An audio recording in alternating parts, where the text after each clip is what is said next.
দেখুন না স্যার, আমার থানার এরিয়ায় বেআইনি মাল ভর্তি ট্রাক ধরা পড়েছে, আর উনি বলছেন এটা ওনার এরিয়া। মিথ্যে কথা স্যার, এটা আমার এরিয়া, আপনি কাগজপত্র দেখতে পারেন। যখন কেউ রাস্তায় অ্যাক্সিডেন্ট হয়ে পড়ে থাকে তখন এ বলে এটা আমার এরিয়া নয়, আর ও বলে এটা আমারও এরিয়া নয়।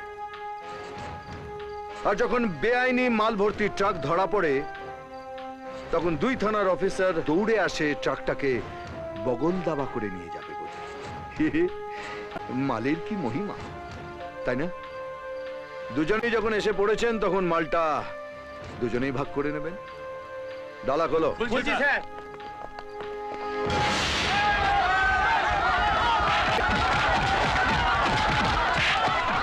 বেআইনি মাল নয়, বেআইনি মাল চালান ছাড়াই চলে এসছে।